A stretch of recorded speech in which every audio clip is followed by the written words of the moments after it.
The following podcast is recommended for mature audiences only. The following podcast is recommended for adults only. Maturity is not a requirement.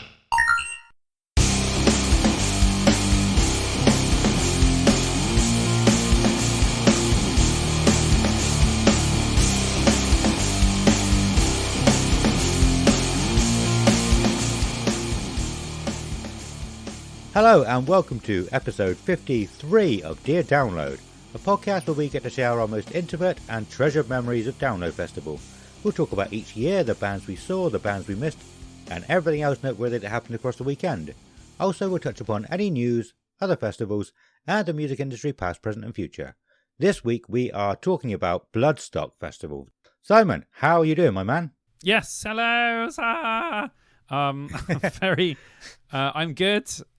Apart from the fact that I have a strep throat, my voice sounds really weird at the moment. Like it keeps going up and down like a weird teenage boy. So yeah, that's because I got the disease of which we shall not speak.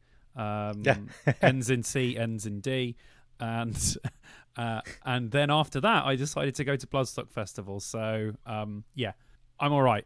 I'm good. Although I do, good. I'm feeling 25 right now. That's what's happening. I feel 25. You know, 25. Where yesterday, before this, I felt 22, but now I actually feel my age. Okay. but yeah. Yeah, cool. Yeah, so I asked how. I think I remember sending you a message saying how are you, sort of thing, and you sent back a picture of just the positive test, and I was like, shit, it's only like 2-3 days before the festival. I thought, are you going to end up going? I didn't want to bother you, but pester you about. Well, it turns out I'd already had it since the Saturday before. So at that point, right, I was sort of coming out of it, even though I still felt bad. I felt really, really bad the weekend before. Like super bad. So yeah, and the reason why I felt so bad coming back from Bloodstock was I absolutely trashed my neck because I spent the whole time headbanging. Running around like a crazy idiot, and sleeping with no pillow. So my neck was like literally the last day I went to clean my penis with a wet wipe, and I physically couldn't. I physically couldn't look down at my own penis to clean it. That's how knackered my neck was. So it was really, really bad. Awesome. It feels so weird doing this. Like because it's been 3 weeks this time. Obviously, we didn't do anything last week because you were at Bloodstock. Yeah. It just feels such a long time since we've actually spoken, and it just doesn't feel normal to be doing a podcast. We need to change that. Well, no, it's like we talk to each other normally like a lot, it. but like if you don't talk to someone for 3 weeks, that's not really a long time to not talk to someone. But because it's me and you, it feels like it's like I haven't spoken to you in ages, even though we've messaged each other, but I haven't spoke to you like this in that long. So it's cool.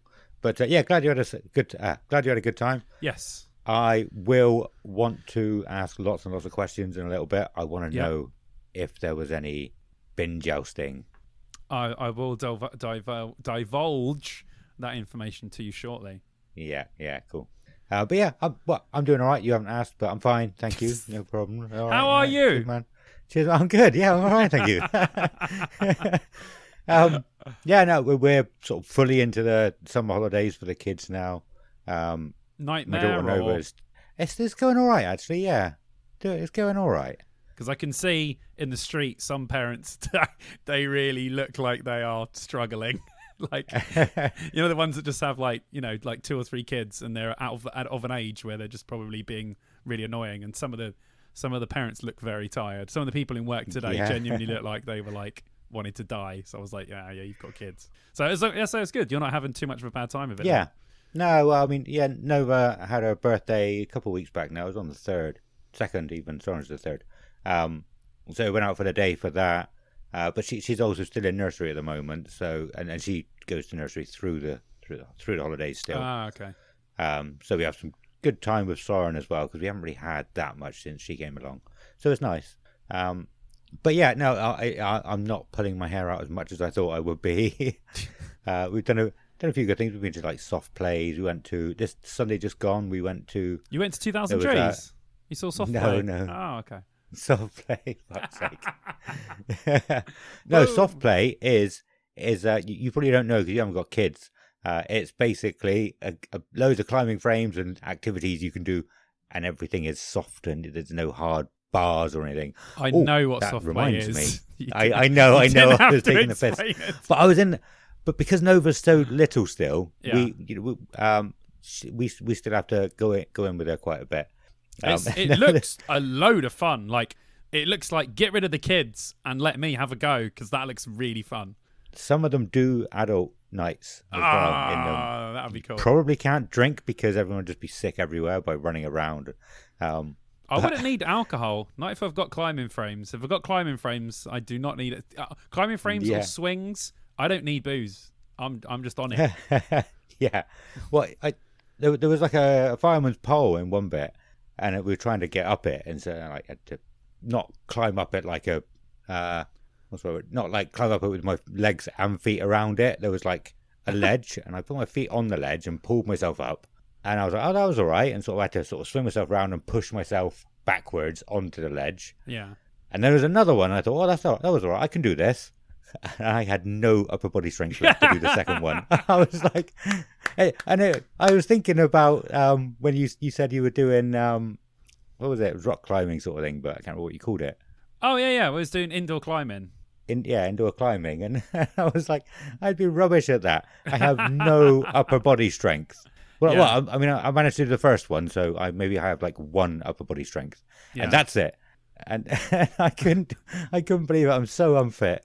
But it's like you said at the time. My legs would be fine because I'm on them all day, every day. But nothing in my but you don't. Not everyone uses their like full upper body strength every day. So, yeah. But yeah, so that was cool. That was a lot of fun. We've had like I said, we've had loads of fun with them. I complain about them quite a bit. I've been aware of that recently, so I wanted to balance it out because I don't want to be one of those people who just complain and complain and complain. They are amazing, pretty much all the time, both my kids. But yeah, this Sunday just gone, we went to, there was like, we have like a lot of places do it. There's tribute bands, weekends or festivals. Oh yeah, it's like a festival of tribute bands. I've seen it, some of the lineups. I'm like, this looks awesome. Like really cool. And the Friday and Saturday here was like the adults one, and on the Sunday they have, it's called Summer Rock, if anybody's around this area. Might have heard of it. And on the Sunday they have Kids Rock. Nice. So we took the kids to that and they absolutely loved it. Took Nova into the tent because they got loads of like fair rides and stuff there as well. But yeah, I took Nova into the tent to see them on stage, and she was dancing around, and everybody around, all the women around was going, "Oh, she's so cute," and I was like, "I'm fine with this." Yeah, there's women crowding around me. Well, kind of around Nova, but I was with Nova, so yeah, it was fine. I have heard if you've got a kid and you're a guy, women do tend to flock over to you. I've seen it. I've seen it happen. Yeah. Not to me, obviously, but I've seen it happen before. So yeah. But yeah, no, it's been really good, really cool so far. I think there's about 3 weeks left of the holidays. We are going on holiday in a few weeks actually, but yeah, we've got some cool things to come still. Nice. So yeah, it's going all right. Like I said, not as stressful as I thought it would be. Good. Oh man, I miss summer. I miss being a kid and summer holidays. Yeah. Man. Oh, yeah. I took that. We took that for granted, didn't we? Yes. One of my memories from summer holidays is being around my cousins when we discovered worms for the first time. We had it on his PC and we just sat there all day, every day. We weren't very good at it at that point, but just playing worms against each other. What a game! Yeah. Oh, it's a classic. Do you know, I thought the other day, and I was going to message you, but I couldn't really word it in a message. But you know, when you have like an album reminds you of a specific summer, you listen to an album and go, "Oh, I listened to that all summer that summer." Yeah. Well, Electric Callboy already remind me of this summer that's currently happening, because I listened to it so much for like the month after download, and then nothing. So it's like it's got that feeling already within 2 months. Crazy. You're still in the summer. Yeah. You're still in the summer that you remember. Yeah, I had that realization. I thought that's quite funny. I'm going to say it on the podcast. I love when albums. I hear a song, certain songs or certain albums. I can remember where I was, who I was with, what I was doing, and they take you like right back to that point. Like some songs come on and it just like transports you I could just close my eyes and be back in that exact space where... Then again, I don't know, maybe I've got like an overactive imagination, but Vicky's always telling me how fucking weird my dreams are when I explain them to her.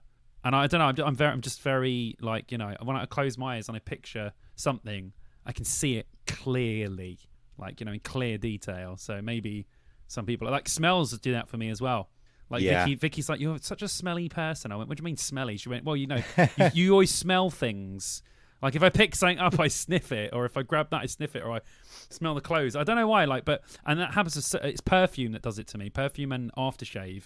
If I'm walking past someone in the street and, like, they're wearing a perfume or an aftershave, so it can be a girl or guy that walks past, and that hits me, that will take me back to the exact point in my brain what that reminds me of, like, instantly for a second, almost like I don't exist, but I just exist in that other point in time. So maybe I've got like an overactive imagination or something, I don't know, but do you have an inner monologue? Very much so, yes. Because some people don't, and I think it's like a recent discovery that some people just don't have it. They picture things instead of talk to themselves in their mind. Do you know what? This is really weird, actually. Go on. I was going to adding on to what you were going to say, but go on. Yeah, when a lot of people realised it, and some people were saying, well, I don't have it. I didn't realise other people do have it. And the other way around, like, it just blew a lot of people's minds. That's what I think, anyway. I could be wrong. It might have been discovered a long time ago. But I think it just kind of blew up in the last year or so.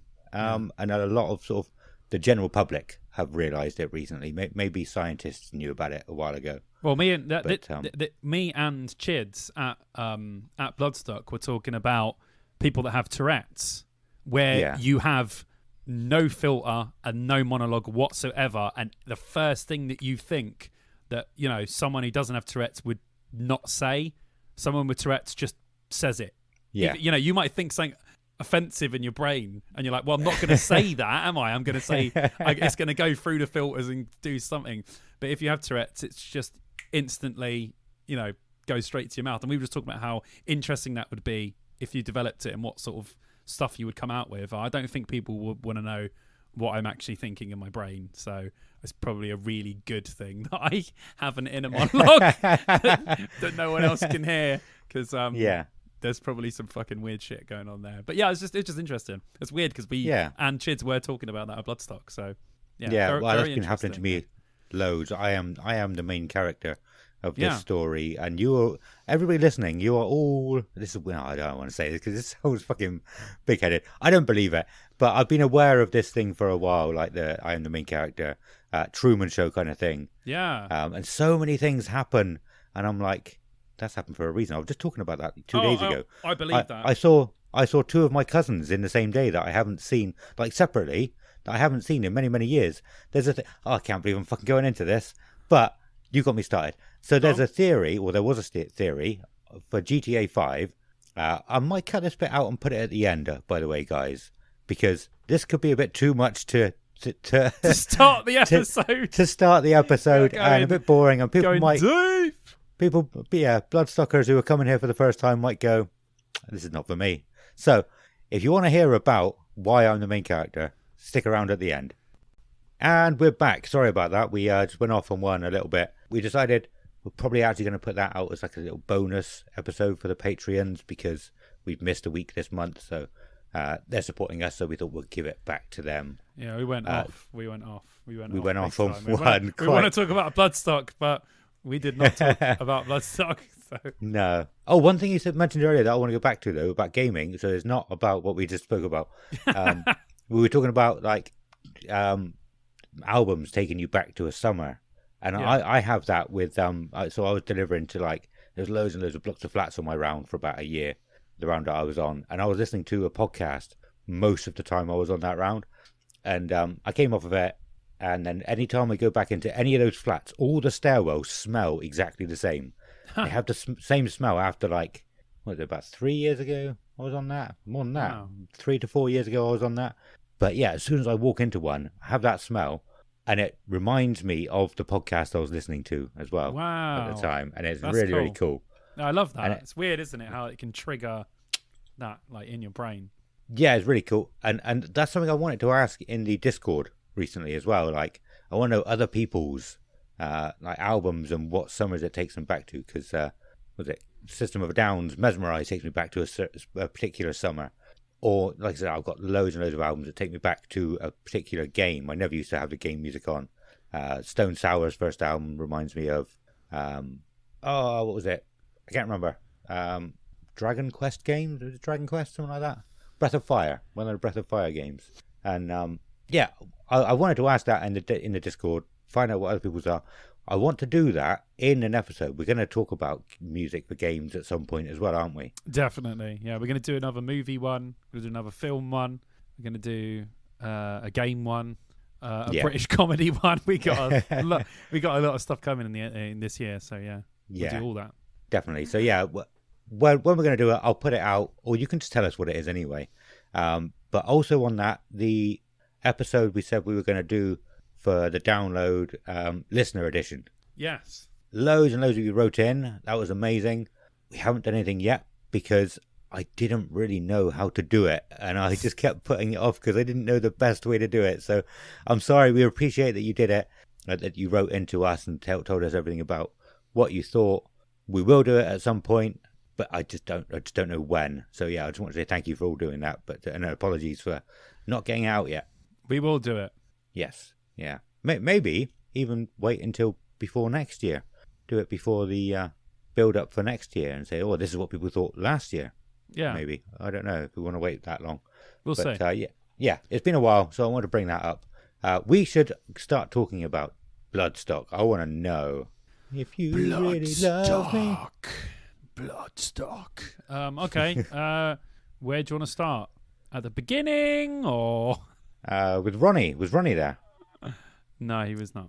Oh, okay. Well, we don't have Ronnie this episode then. Ronnie was not present. MIA. Yeah, Ronnie's MIA. Okay. He is. Yeah. So, what? Loads of it. What was the weather like? Let me ask you questions as I go. Okay. That might be the easiest. How was it overall? Give us a general. So overall, my favourite Bloodstock so far. Obviously, this is only my third. I know a lot of people have been to a lot more Bloodstocks than I have. This is my third Bloodstock. It's been my favourite Bloodstock so far. But that's split. That's with a little asterisk on the top. It's my favourite because I had the most fun. But on the band side, it's probably my least favourite one because there were probably the least amount of bands that I wanted to watch out of all three Bloodstocks that I've been to. Yeah. And I've got to say as well, I'm not thrilled by next year's lineup so far either. I wasn't. But that's fine. I'm going to go anyway. Just like this year. This year wasn't thrilling for me. There were some great bands and some great performances, but it didn't wow me like the download lineup did. But they'll add to it, and I'm sure there'll be a lot more that I like. But from the first announcement for next year, nothing really excites me that much. No. But yeah, I think it will still be good. But anyway, but it's the best favourite Bloodstock so far. But that's for fun wise, not down. Let's just say that legitimately someone out of our group had to go to the hospital at the end of this from laughing. Oh, really? And that's fucking hell. Not an exaggeration. Okay, I'll get there when we get there. Okay. What was the weather like? Because I was wondering, like here, I think it was a bit sort of overcast, and some of the clouds were a bit dark, and I thought it seems like it could rain any time, and it wasn't like obvious how the weather was everywhere else. Was it quite hot there? Was it rainy? It was a mixed bag because Thursday was boiling, so much so that we all got sunburn and fried pretty much the entirety of the day. Friday was quite good weather again, not as nice as Thursday, but still really, really sunny spells. Saturday was like all weather. It like rained for a little bit, then it was really sunny, then it was overcast, and then Sunday. Well, actually, on Saturday was like a complete downpour during Knock Loose, but we'll get to that. And then Sunday was, really wet at the beginning, but then just got better and better throughout the day. So literally we had almost all weathers. There was some nights where I was really hot in my sleeping bag, and there were other nights where I was freezing cold. So I think literally this is like the most mixed bag of weather festival, one of them I've ever been to. Because, 1 minute you were really hot, and then the next minute you were like, I'm a little bit chilly. So it was very strange one, weather-wise. Yeah. But not necessarily a bad at all, because when it was hot, it was pretty damn hot. So I had to escape from the sun quite a few times, literally. Like, so much so that we were calling the entrance to my tent lava, because genuinely, when the sun was on it, if you stepped on it, it literally felt like your feet were on fire. That's bloody how hot it was. So very strange, very, very, very mixed bag. But yeah, we'll start on the Thursday, obviously. So cool. On the Thursday, there was a few bands playing on the Sophie Lancaster stage. I did not watch any of them, but they were there. Well, actually, I did. We watched about 5 songs of The Violent Incident, and they're like a new metal joke band. And I was literally like, what on earth is this? Like, it was good, but it was fun. But after a few songs, we were like, okay, I get it. That's good stuff. Bye. And then we just ended up going to. So normally we hang out at Lemmy's Bar in the main arena. So for those of you that haven't been to Bloodstock, the main stage is right there, and then directly across from that, sort of to the left-hand side, or right as you're stage right, obviously as you're walking towards it, is Lemmy's Bar. So it's like a big long bar with like Lemmy themed pictures inside, and they sell like Motorhead beer and craft ales and all sorts of stuff. So we normally hang out there. So I've been doing that for the last like 3 years since going to Bloodstock, basically. So we were just in Lemmy's Bar getting hammered on Thursday. Thursday was literally just spent getting hammered the entire time. And then we got given some 98.9% absinthe. So 98. So 98%. So really strong. So that was Kieran and Courtney, who I had previously met and you'd met before at Download. And even then they had like a weird fireball thing, and they just came over. They just came over to our campsite because Chids was messaging them, and they come over and they just brought. Well, actually, I think they came over, and then we were talking to them for ages because they're both awesome. And then they were like, "Oh, we're gonna go grab like loads of drinks and come back." And I said, "All right, sweet, we're gonna be here because we're just drinking." So we just carried on drinking. And they went and grabbed like they'd made tons and tons of like really weird drinks. They left one with us, which it tasted like washing up liquid. It's probably why they left it with us. It was by far the worst one, but we still drank it. Not all of it, but we drank quite a lot of it. But yeah, the absinthe, you'll see on the vlog, like it was some of the reactions. It was really, really strong. But it was good because I just wanted to get twatted, so it worked out very well. Well, I mean, but they do a vlog as well. I think that's what they were giving us drinks for. It was just after Anti-Saint, I think, wasn't it? Yeah. A Download, and they filmed it. I think they were vlogging for Bloodstock as well, so we'll have to link their channel in this at some point. Yeah, I believe they were Dippy Doughnutters on YouTube. Okay, yeah. So we'll link them in the description anyway, because definitely they're both awesome, so people should definitely go check them out. But yeah. So that's literally that was the entirety of Thursday. But what we did see that's there, what I remember. So basically, here we go. So to stop people bin jousting, and if you don't know what bin jousting is, it's 2 people get on 2 separate biffa bins. Everyone crowds around. They push those bins together. They smash into each other. And if none of you fall off initially, the first one to hit the ground loses. That is essentially bin jousting. So imagine jousting without the actual joust. Technically, it's not jousting at all, is it? No. They just call it, should be called bin smash, or I don't know, bin top fight bin, or some weird sort of thing that doesn't make any sense. But technically, they call it jousting. But basically, to stop that happening this year, they done an entire inflatable zone. So we were only about, I don't know, a couple of meters from the inflatable zone. We really went far from it. But it didn't look that great. I mean, they had like sumo wrestling suits. They had like another fight American Gladiator type thing. They were one of the things that you could like run and it pulls you back. So it looked cool, but it did feel very corporate. It was kind of like, here's this rather than bin jousting. Yeah. But let's just say almost every night there still was bin jousting. Yes. So they just wasted money. They should know there was going to be bin jousting. Although it wasn't half as much, it wasn't half as long, and they really done well to hide the bins this time. So people either lighting the torch of a gondor. They're coming. Hide the bins. Yeah, literally. So like there was no bins anywhere. So they were I don't know where people got them from, but brought them in themselves. My footage on that Thursday night when I was extremely drunk is me filming some bin jousting, and it was fun.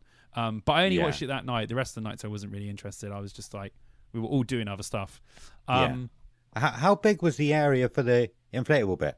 Because when I saw them talking about it and saying there'll be no bin jousting this year, we're not allowing it because it costs too much money and it's too dangerous. We're going to have this inflatable bit. But it sounded like there was only going to be maybe like 10 people able to do something at one time. And I'm like... Yeah, it wasn't a lot. I mean, there was a lot of people crowding around and watching. And it was fun. You know, it looked like people were enjoying themselves. But it didn't have the same, oomph as a bin joust would. So, I don't know. We were talking about different ways that they can, like, make bin jousting, like, actually make it a thing. The thing is, you can't make it safe. It's just always going to be dangerous. And there was an ambulance called because when there was someone jousting, I witnessed this, a guy who was extremely... There's always these people, right? So the joust can be quite long, and you might have a couple of hundred people gathered around, right? And everyone stays out of the way, gives it a fair do. There's always these fucking idiots who end up walking through the middle or standing in the middle going, twats. Yeah. And they're always the people that get injured. So one of the guys was walking around, I don't know, flapping his arms around, just being generally drunk. People were telling him to get out of the way for ages. And a bin joust happened, and then he fell over and hit the back of his head, and then an ambulance came. Right. So I'm sure he's fine, but he did smack the back of his head quite hard. So he probably had a concussion or something. But again, just like, get out of the way, man. If you were standing by the side, that never would have happened. But yeah, the joust was quite good on Thursday. Thursday was good. Thursday was just... Oh, actually... Oh. My vlog will be out before this. Okay, but let's just say my vlog is in loving memory of my Sendero 4 tent. Oh, no. Because I got it out the bag, and not only was it mouldy from 2,000 trees, because I put it away wet, and because it's been so wet leading up, I haven't had a chance to get out in the garden. Yeah, it was just wet for like 2 months, sets of poles were broken as well. Really? So... Bloody hell. So you'll see in my vlog, I'm not going to say any more than that, but let's just say something very funny ceremony-wise happens for the tent. I won't say any more than that. But rest in peace, original, not Eurohike, Freedom Trail Sendero 4, 2019 to 2023. And that's done what? Like 4 downloads, 3 Bloodstocks, 3 trees... 4 camping trips. That tent, considering I paid like 150 quid for it at the time, has been worth its weight in gold. Nice. Literally. Yeah, good. So awesome. Yeah, but it was just already it had a hole in the bottom. Me and Vicky were already looking at it like it's looking a bit battered. But I managed to get the most out of it this year. But yeah, it was just like it was all moldy on the inside. It was wet when we were putting stuff away at Bloodstock as well, so it only would have got more moldy. Yeah, all the things were broken. One of the thing on the inside is ripped. So it's taken its toll. So so did you actually use it this year? I used it. But you'll see on the vlog, as soon as we got it out, I was like, because I'm never normally the one that has a problem with my tent because I'm normally the tent guy. So I normally throw it up and then go and assist everyone else. So Stu couldn't get into the VIP area. The VIP tickets didn't go on sale until 1 o'clock. And we were there at like 10:30. Okay. 11. So Stu had to stay outside by himself for 2 hours while we put up all the tents because he wasn't allowed in because he had a VIP ticket, a guest pass. So that was one stupid thing. Camp with you anyway, though. He's camping with us, but he couldn't get his actual ticket to get into the festival until 1 o'clock. Okay. Bloody hell. So he was stuck outside. So we had his tent to put up as well, which was fine. But we also had everyone else's, and then my tent was broke. Poles. Well, that's what everyone said. I was like, I could have been an absolute bastard to him and swapped the poles around and be like, "Oh mate, look at that, your poles are broken. I can't believe it." Yeah, but I didn't do that. I didn't do that. But there is a video where me and Dean on the vlog are literally taping my poles together. Yeah, and then threading it through. So it lasted for the whole festival. It was fine, but it was a. I won't say anymore. But watch the vlog. It was a very touching send off. That's all I'm going to say.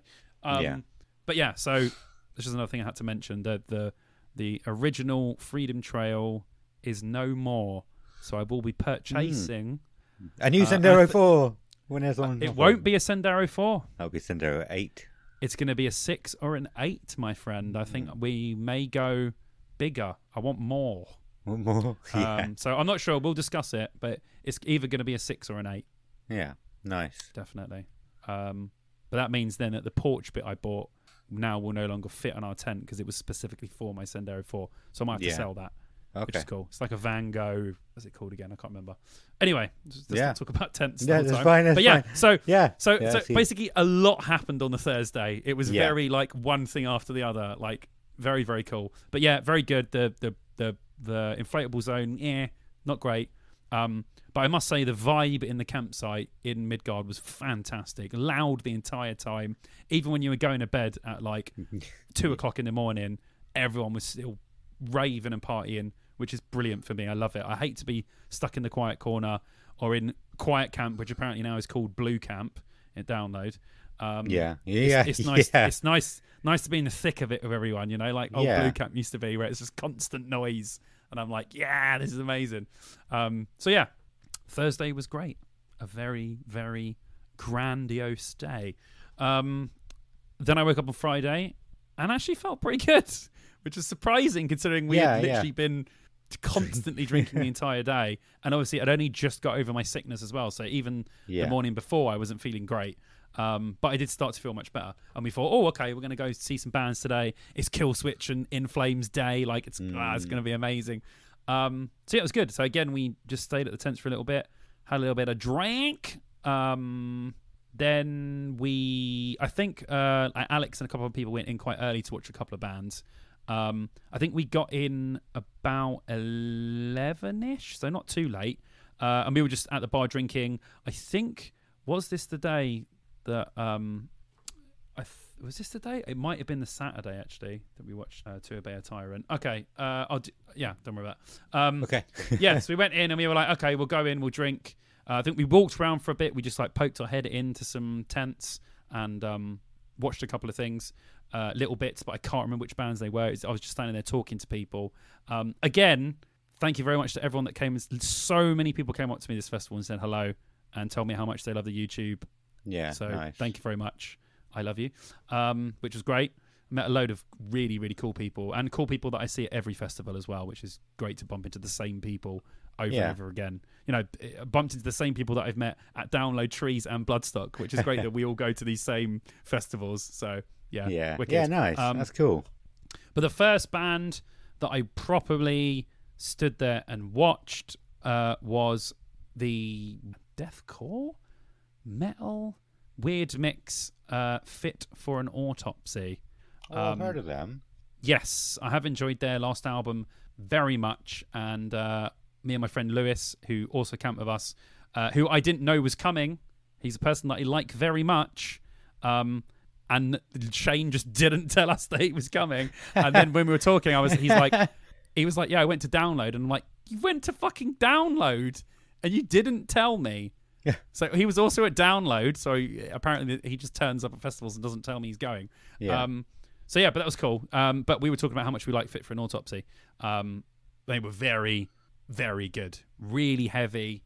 The sound at Bloodstock on that main stage is just killer, man. It really is. It's such a great sounding...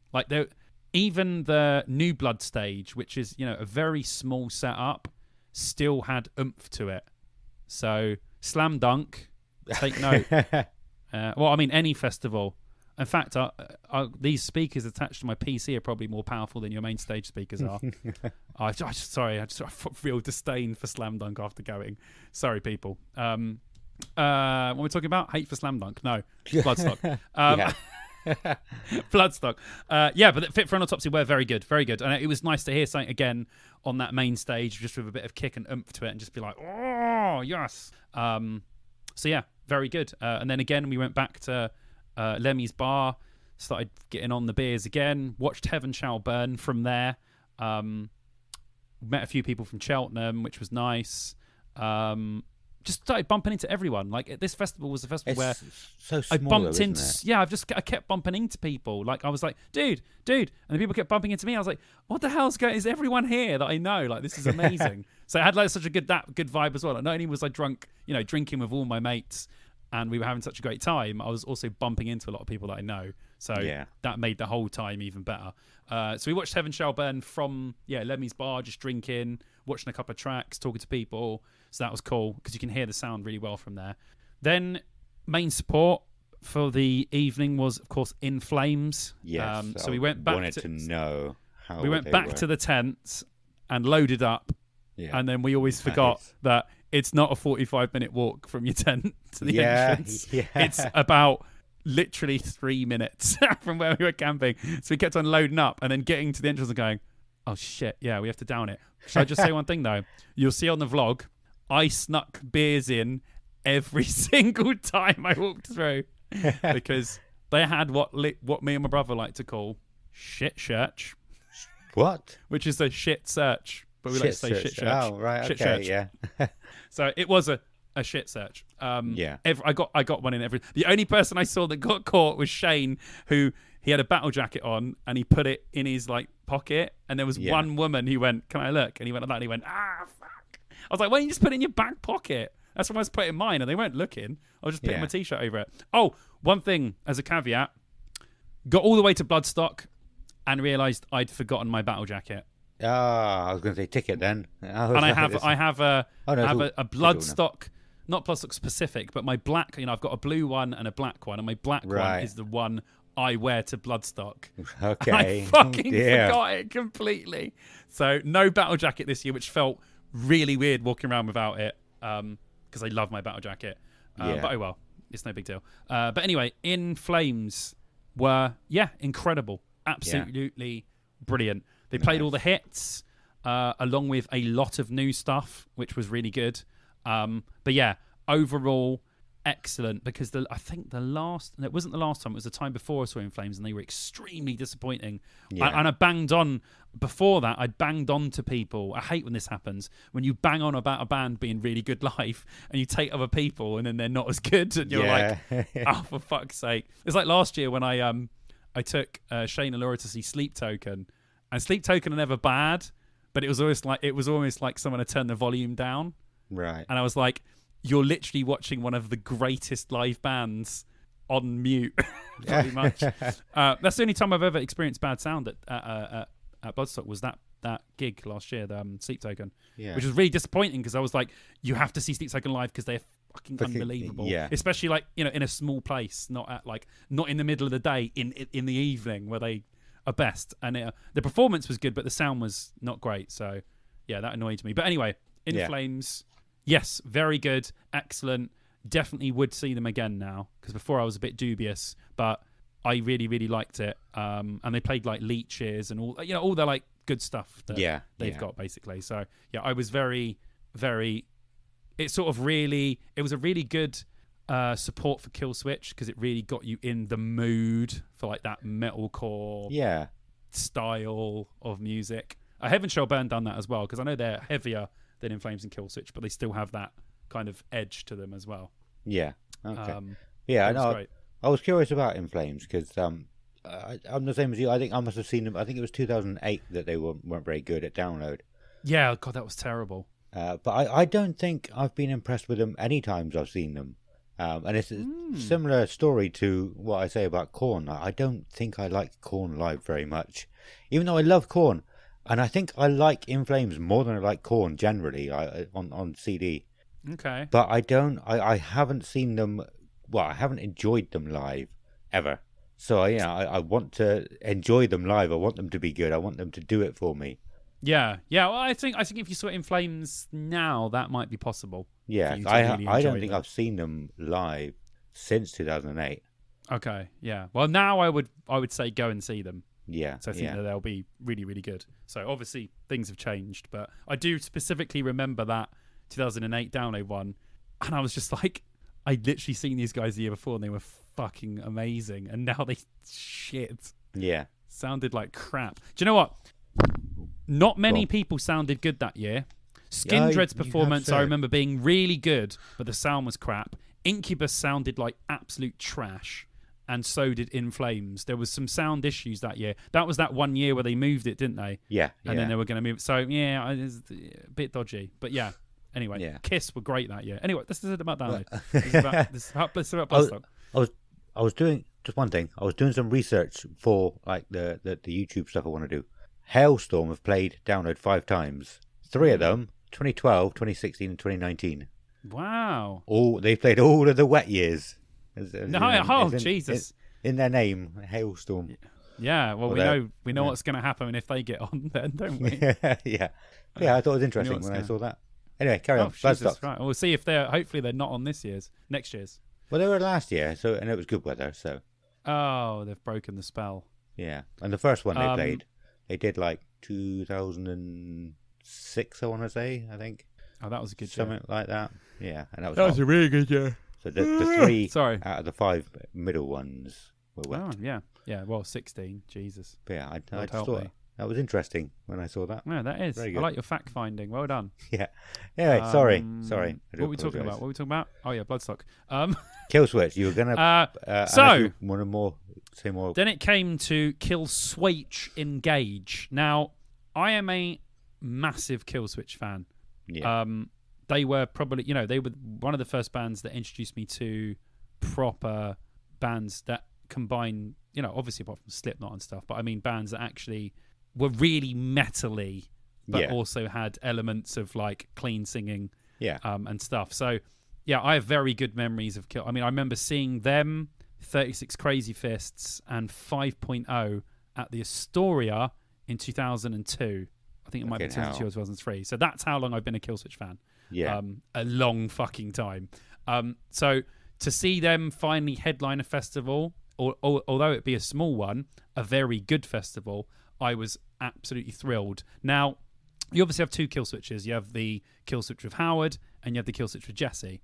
Now, I never saw original Jesse Killswitch. I saw him just after he'd left and Howard had first joined.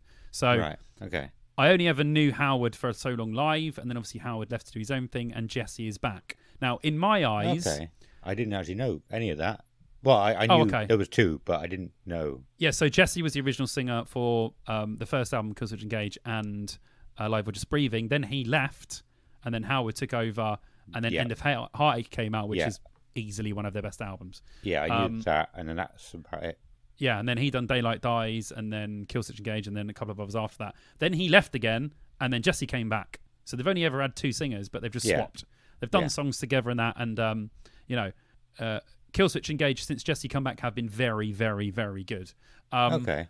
But I will say, out of the 2 of them, I think that Howard is a much stronger, better live singer than Jesse is. Until I saw this performance, which is without a shadow of a doubt the best Jesse performance I've ever seen. Now, Jesse's screaming's always good, but his singing normally just isn't as good as... Howard Jones is like a fucking unbelievable vocalist. So to get anything near his vocals is hard anyway. But I would say that when I saw them this time, they were almost equal live. Like, this is the best Jesse performance I've seen. And I think everyone was agreeing that his voice, vocally screaming, was great, and his clean vocals were very, very good this time. So I was very happy overall. But I think on a scale, to see Killswitch on a this size stage with full crowd going mental, with pyro, fire, giant backdrops, giant screens, is just proof that Killswitch need to be higher up on places like Download, because holy hell, was this a performance and a half. I think this is the best headliner I've ever watched at Bloodstock. Really? Okay, nice. Yeah. This and Devin Townsend, I think, are the 2 best performances, headline performances I've ever seen at Bloodstock. This was just, wow, incredible, brilliant. Song sounded fantastic. In between talking, obviously Adam, the guitarist, was known for just being a joker and saying loads of funny stuff. That was really funny. But They were relentless. They were relentless with the songs. They'd stop a song, and like you'd be like, Jesus Christ, wiping the sweat off you, and then down, and they've done that for like 5 songs where you're like, they're not even stopping for a breath. They're just going into a next. Like they crammed as many songs as they possibly could into this set. And it was just a best of set from everything. All the Howard stuff, Jesse stuff, some deep cuts, some newer stuff. It was just a tour de force gig. Sound was fucking spectacular. Guitar sounded great. Bass sounded great. Drums were thumpy as hell. His vocals were clear, on point. It was something to behold. I'm not going to lie. I cried twice. Really?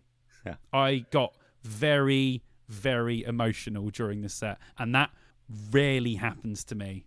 Yeah. Ever.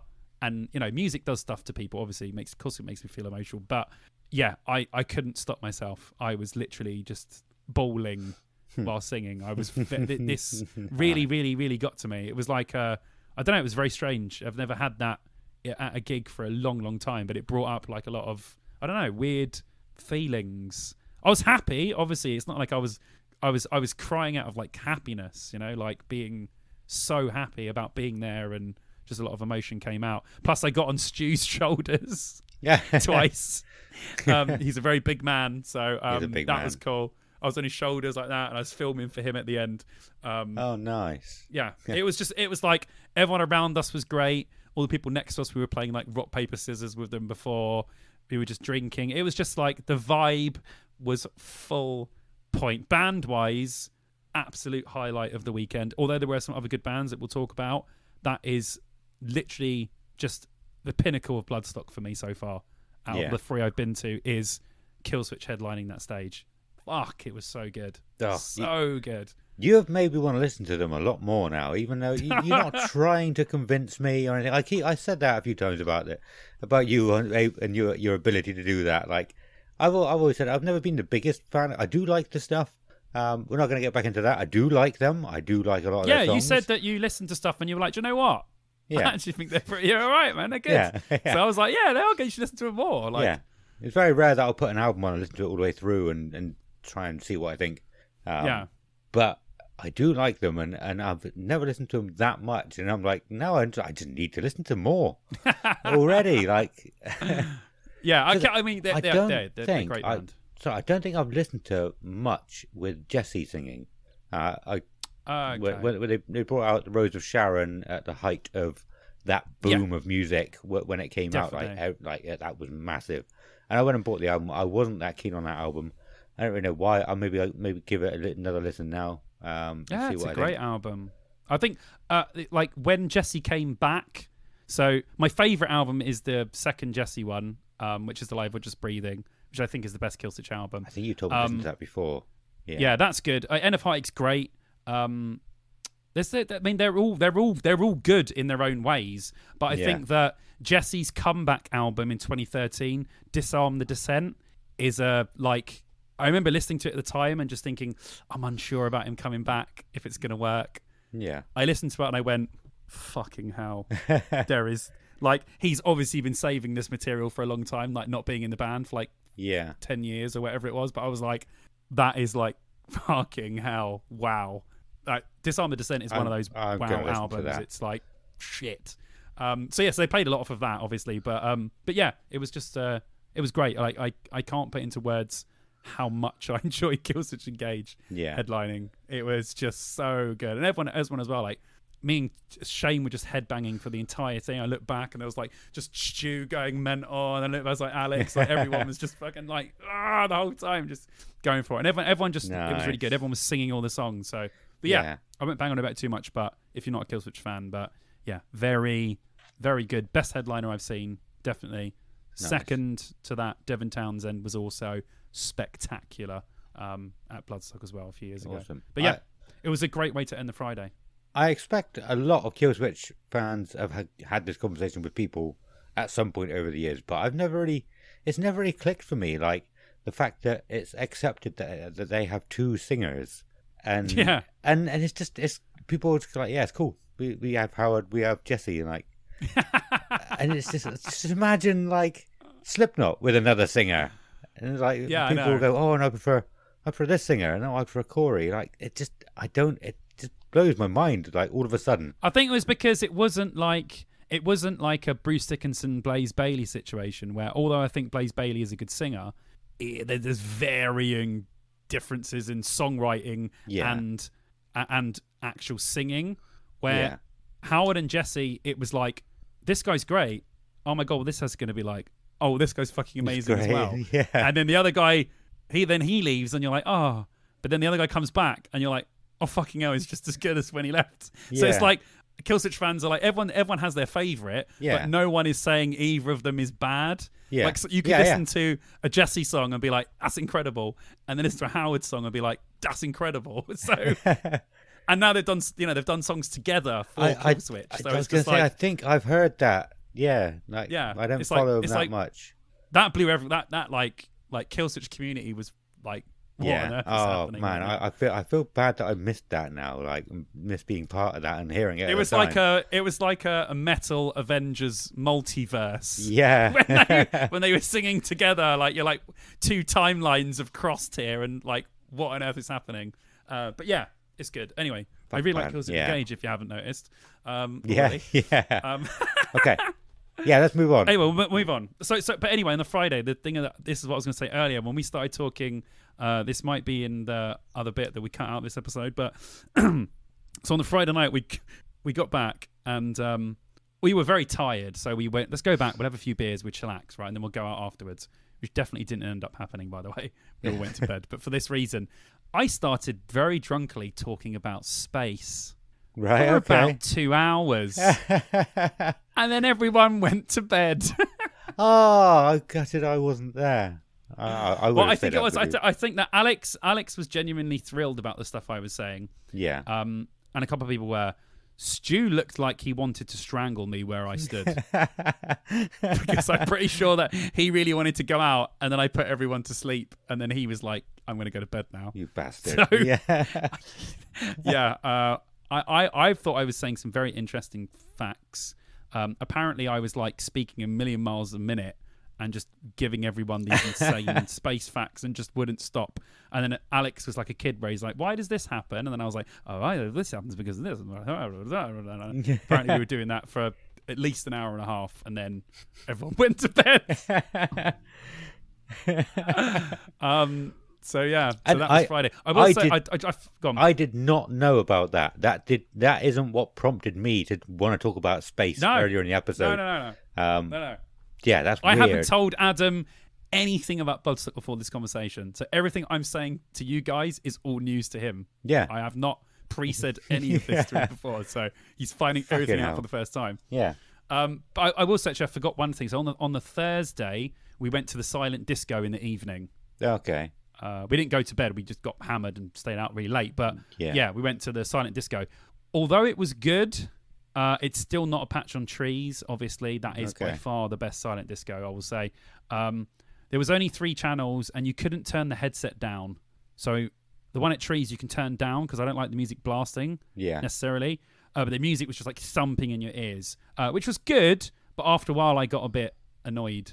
And as you see by the vlog, Ben was very dehydrated. So we had to go outside and buy some water because he really needed water.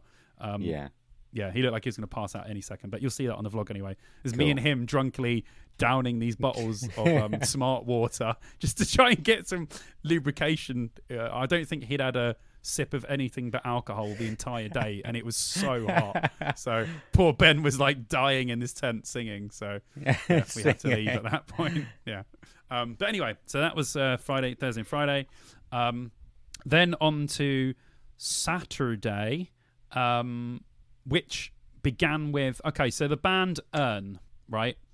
So they are like going on about them, hasn't he? They're like a prog metal, very similar to. There's a lot of Macedon elements. There's a lot of Gojira elements. There's a lot of other stuff in the music. Now, I started listening to their last album, not the one that came out when we were at Bloodstock, the one before, about 2 weeks before, and I listened to this album constantly. It's pretty much what I listened to for the last week before Bloodstock because I could not stop listening to it.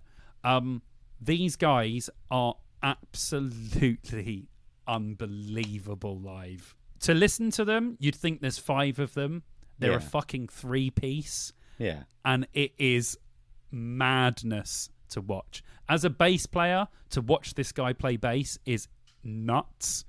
The guys playing guitar is insane. Their drummer is unbelievable. And the bassist sings as well, which just mental. Yeah. Absolutely unbelievable. If you're an Ern fan or you like prog metal, go listen to Ern. They're British as well.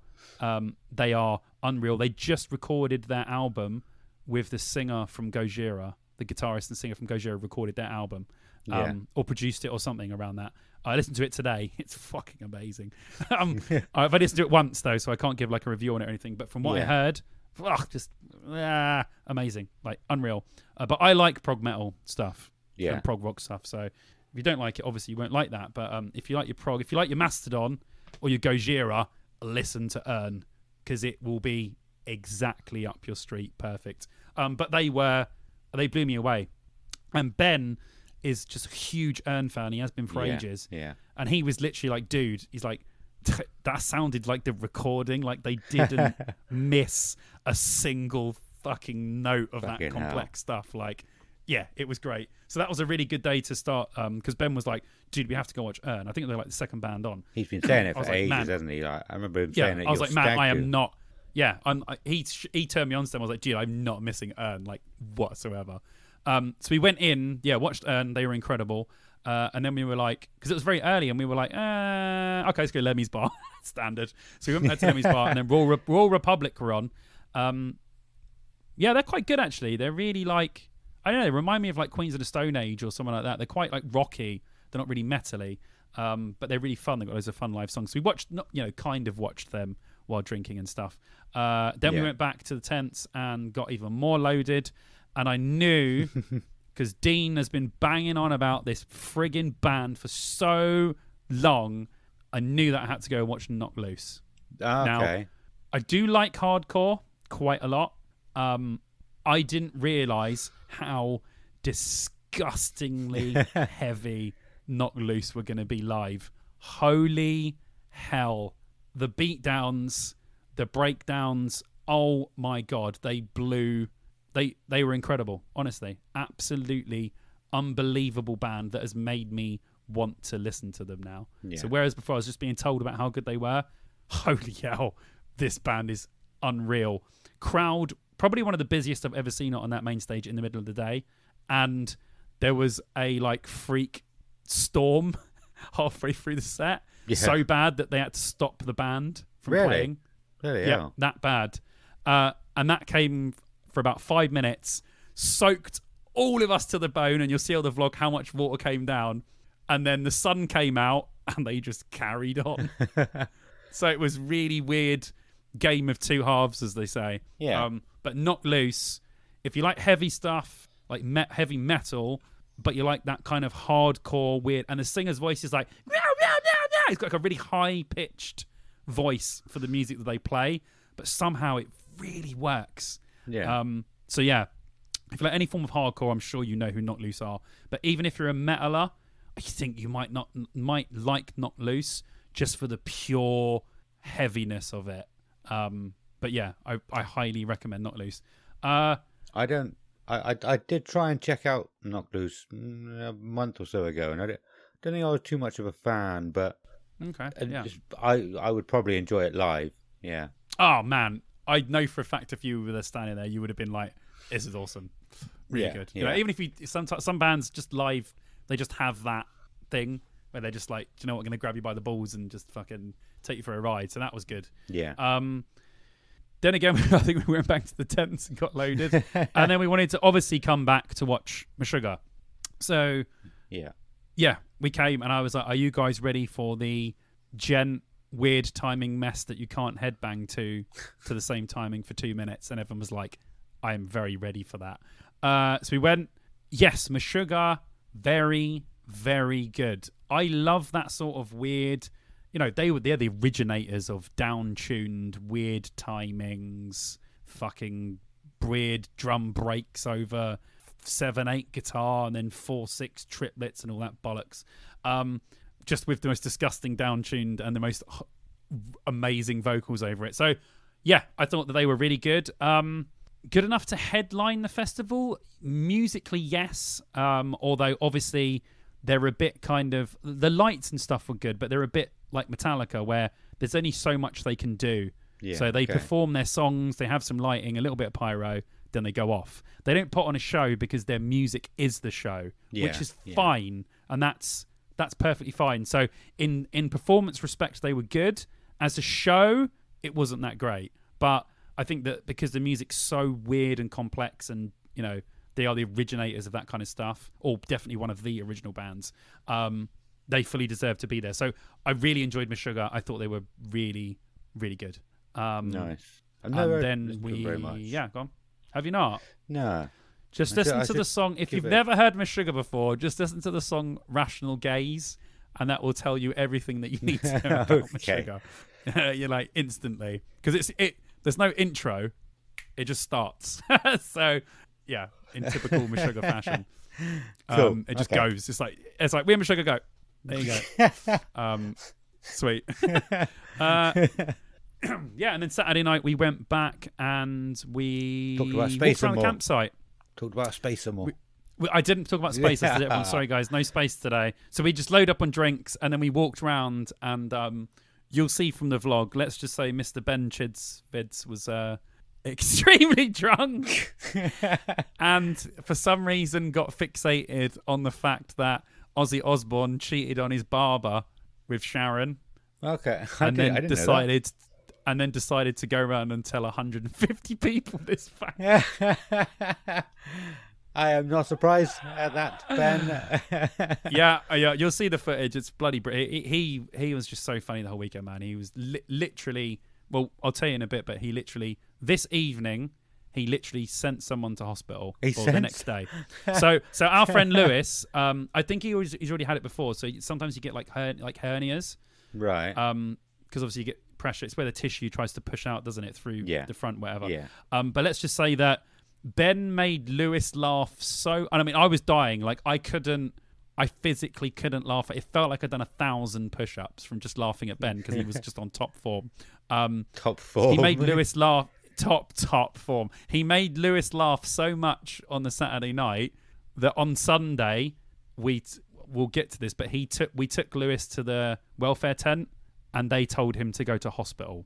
Fucking hell. Because his hernia was so bad, and that had been mostly caused from laughing at Ben on the Saturday night. So literally Ben Chidzvidz, I'm sure most of you know who he is, but if you don't, check out Chidzvidz on YouTube. This guy legitimately sent someone to hospital through being so funny.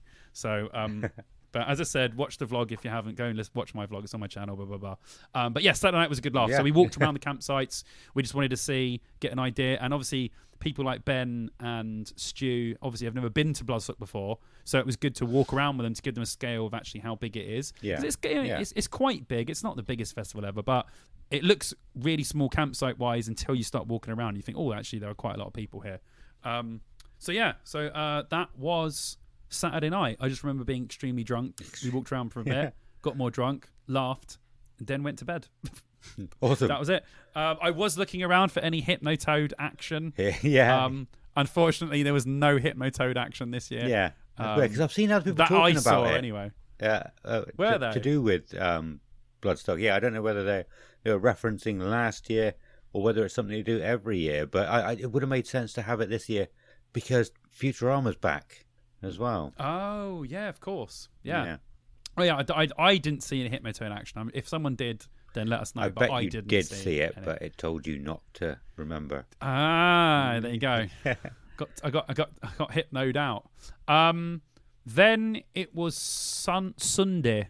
We were all, let's just say that just one of the days. So on the Thursday, I went harder than I did for the entirety of this year's download. Yeah. So by the Sunday, which is 3 days of just constant drinking, we all didn't feel very good. Stu legitimately looked unwell, like a sick person that should be in the hospital.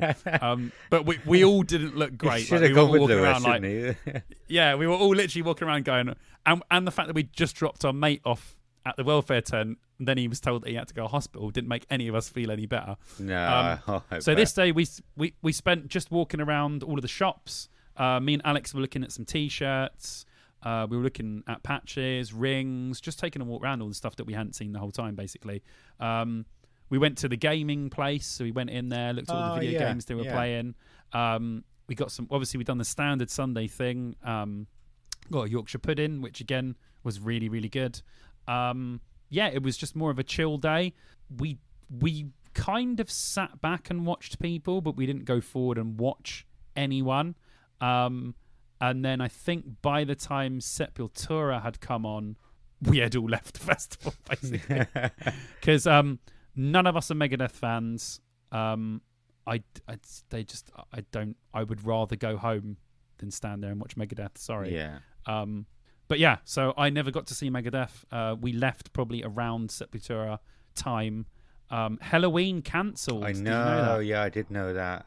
So, yeah, good. We didn't buy a ticket just to see Halloween. Yeah, if you would have come, I'm obviously sure you would have had an absolutely fantastic time as well. So it wouldn't have been the biggest downer, but it would have been a bad ending because Halloween obviously cancelled. So yeah, there was a lot of Halloween fans there, a lot of people wearing Halloween T-shirts. Yeah, but obviously, they didn't come, so they didn't play. Yeah. Then we left, and that was it. Do you have any? And then. Do you have any questions? I did a minute ago, and it's bloody gone. I was going to ask. Well, I was gone. You said about Lewis, and then I thought about a question after you'd moved on. But how did he get to the hospital? Did he get an ambulance? He obviously wouldn't have driven himself. Well, he would have had to have driven himself. You let him drive himself to the hospital. Well, he said, "How am I going to get there?" As in, like, will an ambulance be coming, basically? And they said, "No, are you fit to drive?" Because he could still walk around, do stuff, but obviously it was just really affecting him. So, yeah, okay, that makes sense then. Yeah, I mean, so he had to drive himself to the hospital, basically. Yeah. So, did you see him again? He didn't. No, come back? No. I think Shane got a message from him saying that he was okay and that he was being seen. So we were like, good. So yeah. But I think he did say to me it has happened to him before. Yeah. So some people are obviously more. I've never had a hernia, but some people are obviously more likely for that to happen. Yeah. He doesn't have much body fat, so he doesn't have any fat to absorb anything. Yeah. So I know he's in good shape. So yeah. I know it can happen through scars quite a bit, can't it? Like it just pushes out through a scar. Oh, okay. So that could be a possibility. Yeah. But anyway, yeah. I think he said to me it happened before, but. Can't have been nice, so yeah. But Lou Bag is all right, so we're good. Good. But yeah, like I said before, overall, by far my favourite Bloodstock. I had literally the best weekend ever. Like I said before, bumping into people, seeing some great bands, just drinking, laughing constantly throughout the weekend.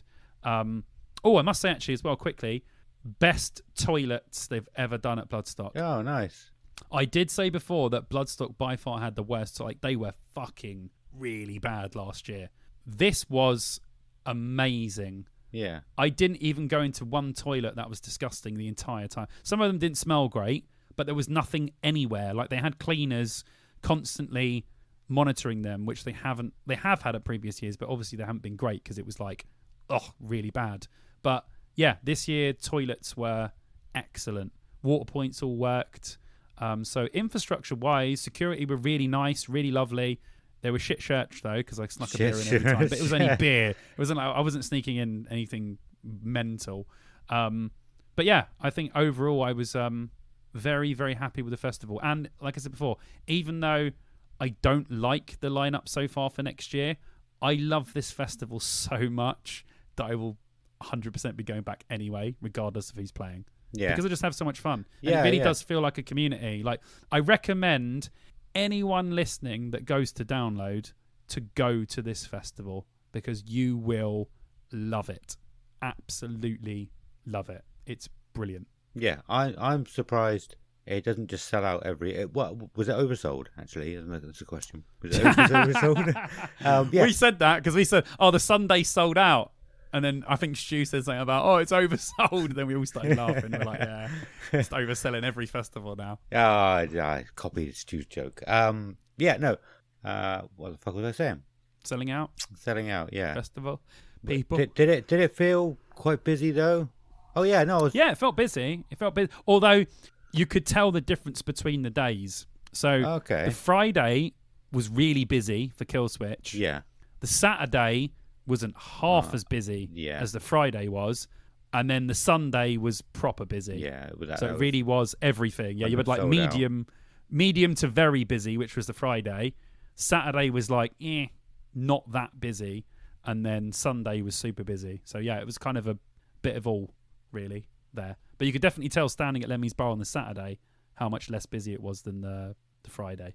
But that Friday lineup was really good. So yeah. No, honestly, I cannot say enough good things about this festival. It really is worth going to and checking out, honestly. And it's not expensive.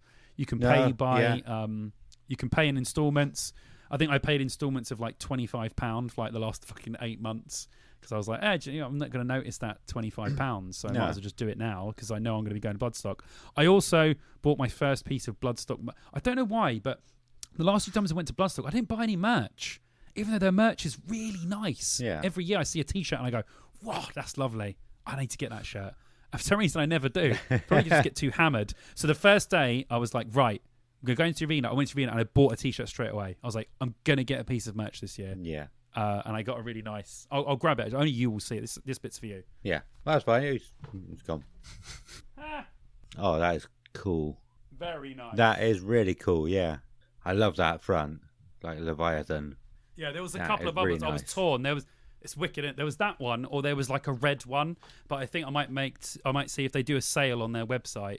I'm going to go and buy that red one because I was standing there and I was like, and Ben said this to me.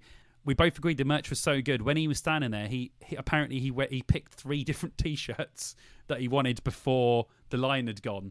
Yeah. So I was like, oh, I want that one. And then he standing in line. He's like, I don't want that one. Actually, I really want that one. And then he said he convinced himself by the time he got there to buy another one because like I could have bought like if I had endless money, I would have bought 3 or 4 T-shirts. Like they were all lovely. Bloodstock merch is normally quite good, but this year it was excellent. So yeah, that T-shirt was wicked. But I'll definitely buy a few more from the website if they end up putting those ones on there as well. Awesome. Yeah. But yeah, like I said, it's all posy, man. Like I can't. Nothing happened where I was like, that was terrible. Like the parking was easy. It's just smaller festival. There's less to complain about because obviously we can complain about download because it is so much more vast than this one is. But again, go to Bloodstock. It's awesome. You won't regret it. It's fucking excellent. So I'm really looking forward to next year. Let me just look at let's just run through the lineup quick. Okay, I was thinking about doing that as well. Yeah, good idea. Oh wait. Yeah, what I was saying earlier was I'm surprised it doesn't sell out every year because it's only about 20,000 people capacity. I think. Yeah, I think it's 15 to 20. Yeah. It's like you would expect that just to sell out as soon as everyone's finished with download. They go, I know. I need another festival, and they go good Bloodstock. Yeah, Bloodstock. I know. Yeah, I don't know why. I don't know why people are put off by it. But then again, I was one of those people that didn't go to this festival for so long, and now in retrospect, I wish I'd been going to this festival the whole time. Yeah, because it's fucking fantastic. Yeah, I guess. You look back on some of the other lineups, and you're like, oh my god, why didn't I go? Because that looked so good. Yeah. So I guess I wasn't really in any of the download Facebook pages or anything like that. So I probably just didn't even know that it was happening at the time. It was like 2019, 2020 where I joined a Facebook group for the first time. And obviously everything is shared into them. But I had no idea. Don't see it online. Don't buy magazines anymore. Yeah, so it could be. Yeah, I missed out on it as well, man. I really wish I had gone some of the years because it's just like amazing. So 2024. So they announced the cool thing, and I've said this to people before. They announced bands there, which is one of the coolest things ever. Like I remember, it took me totally by surprise in 2021 when I was like, "What are they doing? Are they actually going to announce it while we're there? Because that's mental." And obviously, with Download, it's much more difficult to do that because it's a lot more planning because there's a lot more bands. Yeah. more money is involved, blah, blah, blah. So I understand why they can't do that, but it is very cool. So I think on the Saturday we were standing at the Lemmy's bar drinking, and then they're like, yeah, we're going to announce Bloodstock, and we were like, let's see. So headline, I think one of these is definitely a headliner. The other one I think is a headliner as well.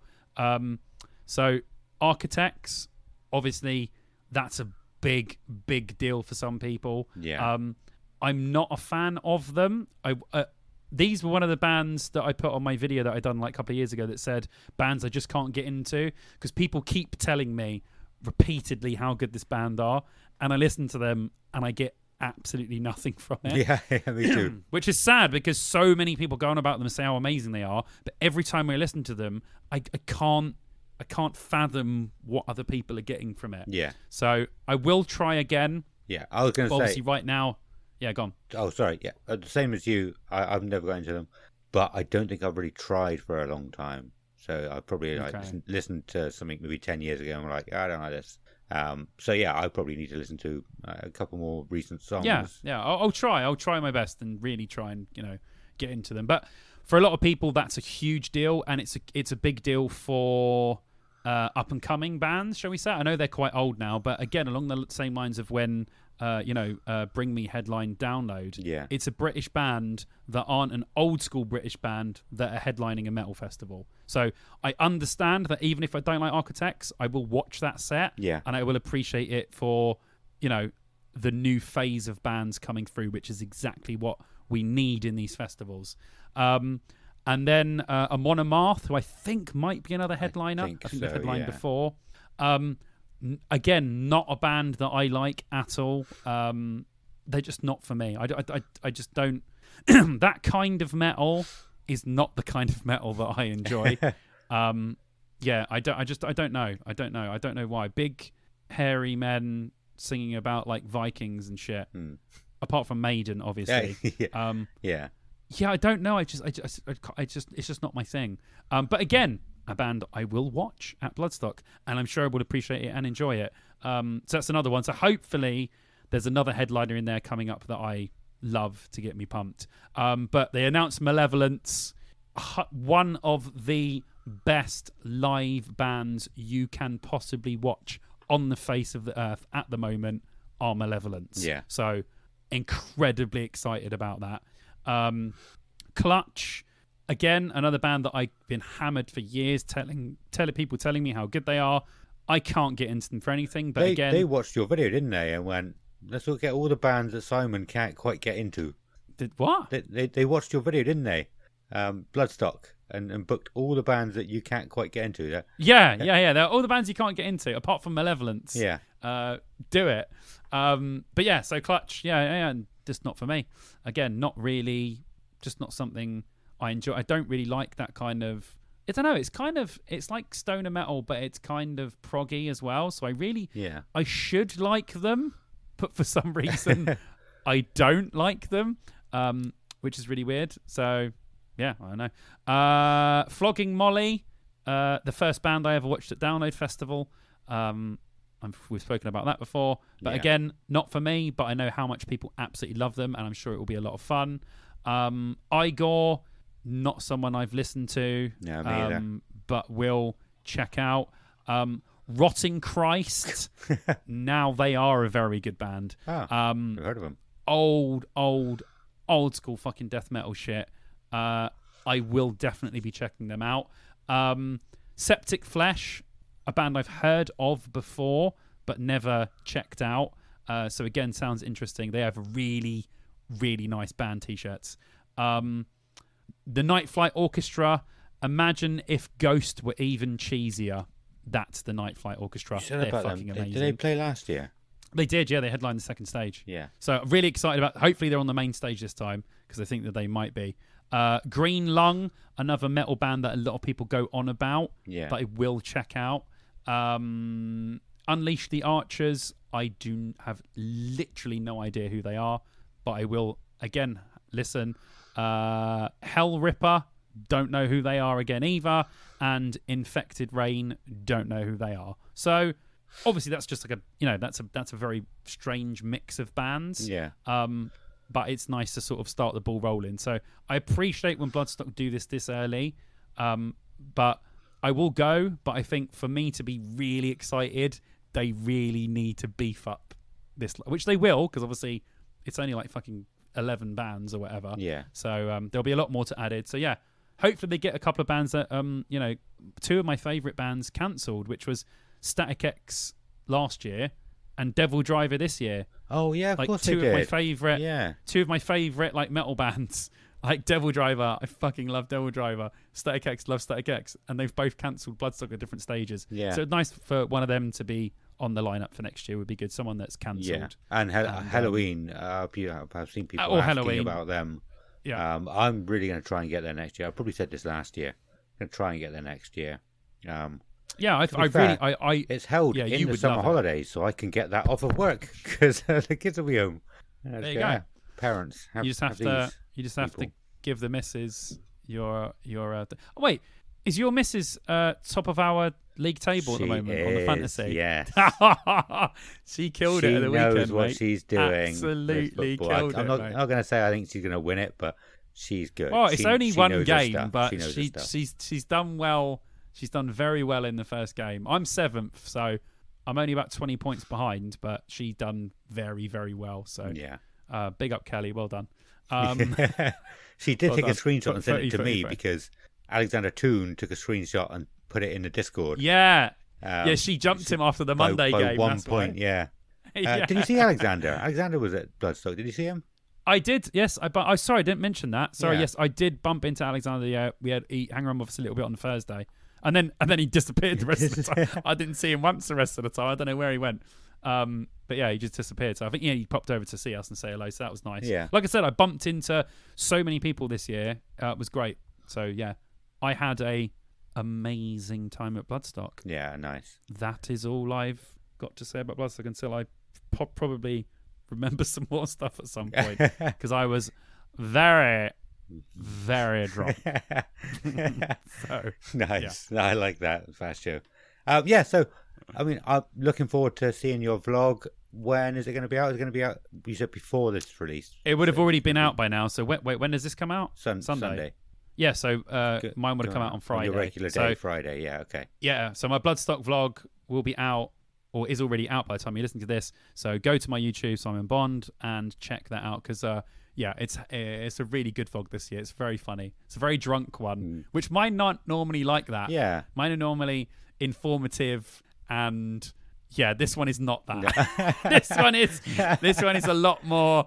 This one is a lot more hoodlum-esque than my normal vlogs are. So if you want to see the sort of more hoodlum kind of savage side, then this is the vlog for you. And awesome. Obviously, I will return to my more informative vlogs in the future, shall we say. Awesome. Yeah, I mean, so if you haven't checked it out, go and check it out on YouTube, Simon Bond. Loads of our friends have done vlogs as well, haven't they? I know Stu is going to be putting out a vlog. Stu's vlog will be out, I'm sure, by that point as well. So Chids was not vlogging. He wasn't. This is his not. He's taking a little bit of time to sort some stuff out at home. Obviously, he's been doing a thing every week.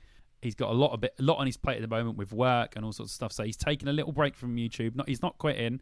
He's just taking a little break. He might release some videos here and there. I'm sure he'll be back to vlogging festivals next year. Yeah. But at the moment, that's not what he's doing. So he said it felt good for him, I think. I think it looked good for him to not having to worry about filming. Yeah. He just went to the festival. And he's in my vlog the entire time. So it's not like he's off of... He vlogged downloading your vlog the entire time. That's what I mean. So like Stu's in my vlog the whole time. I'm sure that I'm in Stu's vlog a lot because obviously we camped, spent the whole time pretty much together. Yeah.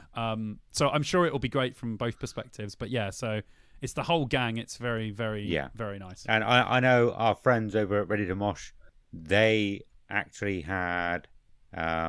VIP access or media accreditation access, and I'm pretty sure they vlogged it as well, so that'll be coming out. I don't know when. I haven't spoken to them for a while. I did not see them once. Pardon? You didn't see them? I didn't bump into them at all. Yeah. Not once. Bloody hell. Crazy. I was expecting to bump into them, but I was like, no.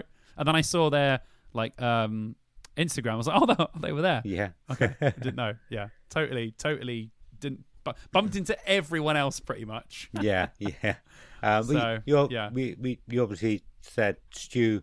We obviously know Stu did also get media accreditation, didn't he? But you said you don't think he actually used it very much, or took advantage. He done a U, and I don't think he used it to its. I don't think he used it to any advantage. Okay. But I think that just tells you how much of a wild weekend this was. Yeah. Whereas, like, if I had like accreditation to go backstage, I would not. And if I was back there, I wouldn't have been back there in any fit state to have done anything, worthy. So yeah. Well, I think it's fine. That's how I was at Download. I was like, we talk about it all year. I go to Download to have fun, but I want to see everything else. I want to see.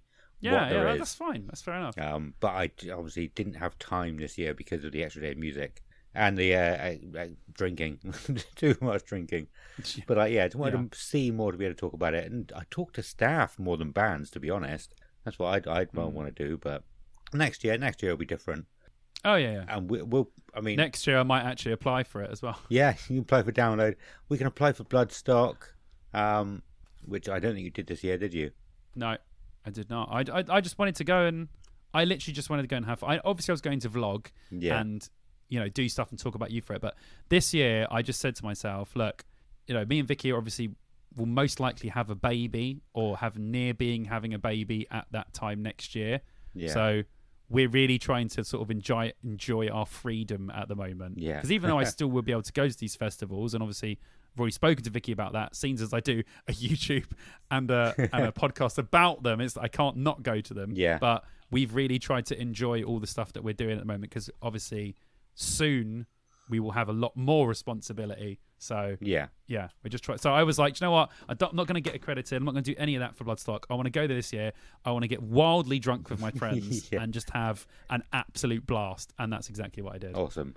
Another one we forgot to mention actually was Dippy Doughnutters. We were talking about them earlier in the episode. Yes. It sounds like they were vlogging. If not, there's something wrong with them if they're just going around giving people... Because the whole thing was giving people the shot to film their reaction for the vlog. I think they were filming... Something wrong with them if they're doing that just for the fun of it and not filming it. About 10 minutes after they turned up with all this alcohol, I was absolutely twatted, so I can't remember. No, I'll take that back. There's some very, very nice people if they were doing it without filming it and getting something from it. Yeah, definitely. A good point. I've just thought about that. Okay. Oh, my bad. I was wrong. But yeah, Dippy Doughnutters. I'll try and link all of these things in the episode notes. We're going to have to go in a minute.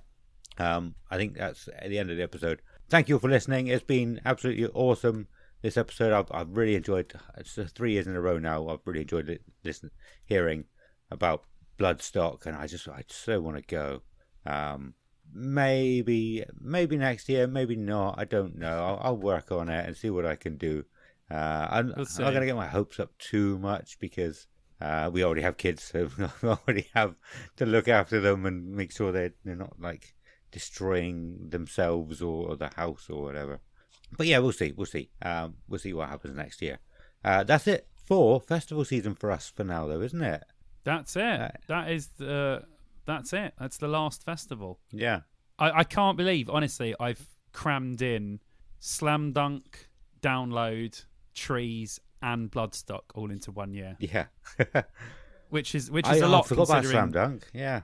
Yeah, we're paying an extortionate amount of money for this house because of our mortgage and stuff. So we don't have the spare money that we used to have. So I've picked like the worst year to do this. Yeah. The year that we've like moved into a brand new house, not like 2 years ago when we had a bit more spare money. So yeah, 4 festivals is more than enough for me, I think. But yeah, like I said, I would rate them obviously Slam Dunk worst by far. Yeah. Then Trees. Not that Trees was bad, but just like in context. So, I mean, Slam Dunk's at the bottom of any... It's the worst festival I've ever been to. And I've probably been to about 50, so that's right at the bottom. But out of this year, so Slam Dunk, then Trees, and then... it's so tough between Download and Bloodstock. Yeah. Yeah. It's so tough between picking one that's the best. I'll say Download, because Download is like mega, obviously. And the bands were bands that I wanted to see. So I'd say, yeah, so Download still top, but Bloodstock very, very close second, just from the amount of fun it had. Then Trees, and then that other shitty festival that I went to that we won't talk about again. Yeah. So for me, I needed two. I would have to say it's got to be number two. Yeah, it's got to be Kids Rock, and number one is Download. I'm a twat. Oh, right, we need to go. Thank you also. I knew I was doing well building up to that. I'm looking forward to saying that one. I was looking into your eyes like, what other fucking festival have you been to? And you haven't told me about. Excellent. Right, yes. Yeah, so we need to go. Check out the episode notes for all of the YouTube links to the vlogs and everything. Come and join our Discord. We've got so many cool things going on Discord. Talking loads about games at the moment in there today, which is cool. Hannah was back in there talking, which was nice. She didn't sort of come in, do the episode, and then disappear. It's like, oh, you're staying. Yeah, bye. Thank you. But yeah, come and talk to us about games. Come and talk to us about anything you want. We've just said it's the end of the festival season. We've got so much cool stuff lined up, like we said earlier, though. So don't go anywhere. Definitely. Stick around with us. And we even are... lot more fun, lot more laughing, lot more fun, lot more of me and Adam being idiots. Yeah. Lot more of insightful tangents. There is a hell of a lot more to come. So definitely stick with us for the rest of the year. Yeah, definitely. And what was I saying? Fucking go on. Stick with us. Sorry, that's my fault. We got so many cool ideas lined up anyway.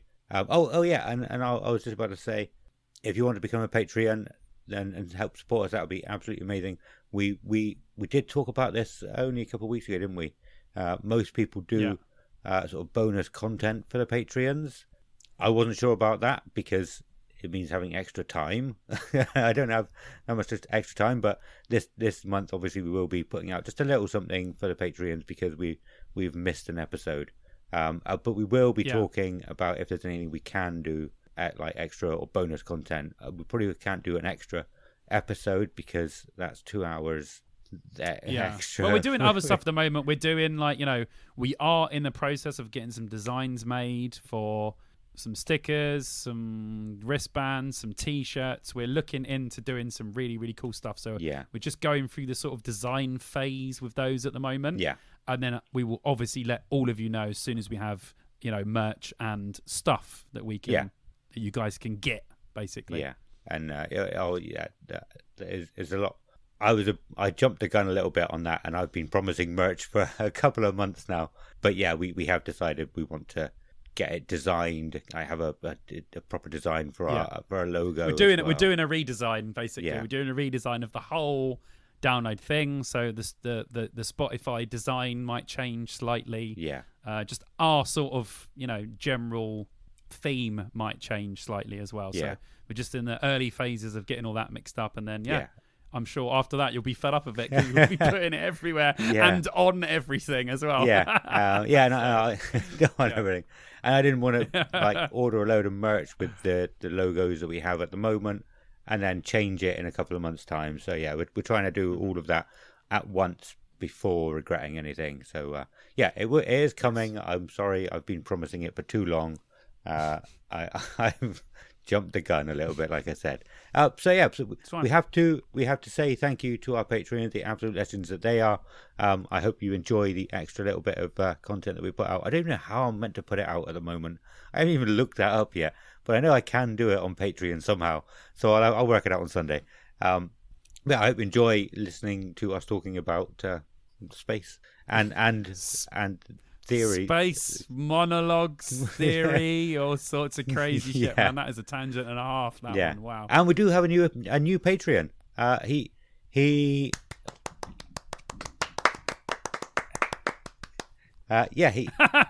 joined Patreon. He joined our Patreon only, I think it was like a day or two, the day after we recorded the last episode. So he was a Patreon at the point the episode came out. But we'd already recorded it, so I couldn't say his name, so I do apologise. Henry Richardson, thank you so much for sort of joining and becoming a Patreon. Really, really appreciate it. As you all know, every penny we get goes back into the podcast to help build what we've got going on, and it's we appreciate everything we get. The other Patreons are Christopher Hambridge, George Butler, Dean Delicado, Dan Cross, Alexander Toon, and James Harrison. You all are... I'm blown away.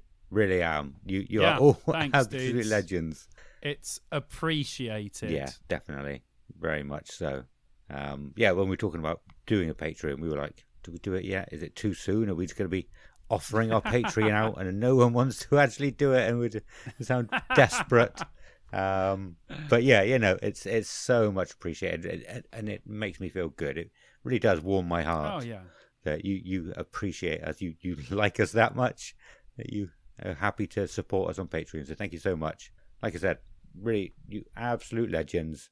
Other than Patreon, there are a few ways that you can help and support us for free. By far the best one is telling your friends about us, telling your friends, family, enemies, neighbours. Aliens now, as they walk among us. Aliens. Tell the aliens that we exist and they might be interested. Might see a few at Download next year. That'd be great. Yeah. Definitely. Oh, we didn't see Banana Man this year. Banana. Yeah, the guy. Did you see Banana Man? Fuck, I can't remember. He's not even spoken in Shockwad. I was going to say he's not even spoken in Discord, so I've forgotten his name. But yeah, he wrote in to the Wednesday morning one. Said, it was hot, so don't surprise him. Oh, yeah. Like, if you want to see me, look for the man in the banana suit. And I was like, didn't see one, but I wouldn't be surprised if he just decided not to wear it. Give us a shout, Shockwad. I haven't seen you in Discord. Let us know if you're still here. Because I think he's a professional League of Legends player as well, by the sound of his note. Common Zibita. I want to talk to him about it. Anyway, yeah, sorry. Gone off on one. Again, it's fine. Yeah, tell your friends about us. Leave us a review if you're on Apple. Give us a star rating on Spotify. Whatever else there is, I don't really know the other platforms, but if you give you the choice or give you the chance to leave a review or a star rating, that is absolutely amazing. Really appreciate it. It helps us out massively. It sort of tells the algorithm people like these people. You should show it to other people. And it's the same on YouTube. Yeah, you with your subscribers. How many people watch your videos now? Oh, you haven't put a new one out, have you? So you probably wouldn't have the. Did you put a new one out on Friday? I did. Not last week, but the week before. I did. So I don't know if you have much different stats. Well, the analytics are always good to look at, but luckily I have a lot of returning viewers, which is great. Yeah. So I'm very lucky. Cool. Yes. Sorry, I fucked that up again. But yeah, the same as YouTube. Go and subscribe to Summer's YouTube. It really helps. It doing that kind of thing basically tells the system people like it. You should show other people because they might like it. Exactly. Yeah. So anything like that you can do for us is absolutely amazing. Simon, anything you want to say before we go? Just say I love you all. Obviously, please go and subscribe to my YouTube if you haven't. As I said in the last episode, I am releasing my single as Mercury Night. I did push it back a week though because I'm too much of a perfectionist. But the 9 Live single will be out on the 1st of September on Spotify and all that other stuff. So I'll link all of that in the Discord for you guys to check out. But yeah, my single comes out 1st of September. And then a couple of weeks later, I will be releasing my second single, which I won't reveal the name of yet. And then the the EP itself should be out in October. But yeah, very exciting for me. I've been working on it for a while. And like I said before, it has vocals. So I am singing on these tracks as well, which is great. So if you like electronic music or anything electronica, anything with synths or sounds 80s or anything like that, you will like this stuff. But I'll be speaking about it a little bit more, a little bit closer to the time. But yeah, that's what I'm very excited about at the moment. And go check out my Bloodstock vlog. Yes. Yeah, do it. Check out Simon's first and then everybody else's after. But still check out everybody else's because they're all our friends. Yep. So yes, so do it. Yeah. I've just remembered we didn't talk about Barbenheimer. I mean, it's old news now. It's been like a week and a half. But yeah, when I was hearing about that, I was like, we need to talk about that on the podcast. But the world has moved on, and I forgot about it. The world's moved on. Really well, I'll give you a quick review. Go on then. Oppenheimer, fantastic. I can understand why some people didn't like it. Very slow moving, very character driven, but loved it. Barbie, I would be really annoyed if I actually was a fan of Barbie dolls because it was a political nightmare. Okay. That's all I will say. Right. Okay. So I had some theories on it. We may leave that for our movie episode. Don't let us forget it.